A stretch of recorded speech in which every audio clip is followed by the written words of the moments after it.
Ever feel like your vlogs or travel videos are just capturing the magic that you see in your head?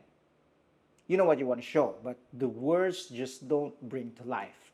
Stick around because today I am going to share with you what I do so that it might also help you on your vlogging journey. We are talking about descriptive language, what it is, what it ain't, and how it's going to help you level up your videos right now.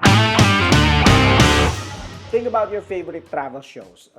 Anthony Bourdain, for instance. He didn't just tell you about a place. He made you feel like you were there. His words brought flavors, sounds, and sights right into your living room. And that's exactly what you're going to do with your vlogs. First things first, let's talk details. Imagine you are describing a scene in your vlog. A regular description might say, it's a red apple. This is a red apple. But let's kick it up a notch. Look closer. It's a deep crimson apple with flecks of gold. A tiny brown stem curved like a question mark. And the way that it catches the light, it makes it look almost magical. Now let's spice up your verbs and adjectives. Instead of saying the wind was strong, you could say the wind howled like a restless spirit. Or instead of she walked into my room or into the room, you could say she glided into the room in every step, whispering with confidence. Now, don't just focus on what things look like.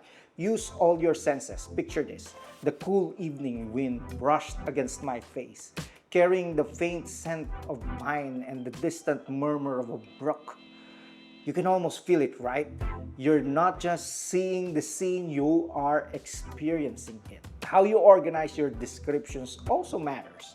Think of it like a camera panning through a scene. Start with a big picture, then zoom in on the details.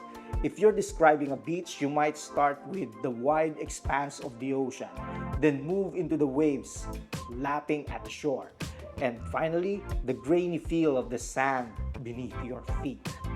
Let's put it all together. Picture a scene. The sun dipped below the horizon, casting long shadows over the quiet street. The air was thick with the smell of rain-soaked earth, and the only sound was the soft rustle of leaves in the gentle breeze. That's not just street, it's a whole mood. Descriptive vlogging doesn't have to be complicated. Start with the details, choose your vivid words, engage all your senses, and organize your thoughts. Practice with everyday scenes, a busy market, a quiet park, a rainy day. Challenge yourself to make the ordinary extraordinary. Now, before we wrap it up, here are a few quick tips. Avoid overusing is and was. Set a word limit to keep your descriptions tight. And experiment with ways to evoke all 5 senses. Alright, that's it for today. Try these tips in your next vlog and watch how your descriptions bring your scene to life. If you found this helpful, hit that like button, subscribe for more tips, and I'll see you around on the next video. Check out these videos also right here so that we can all learn, create, and share. I will see you in the next video. Ciao!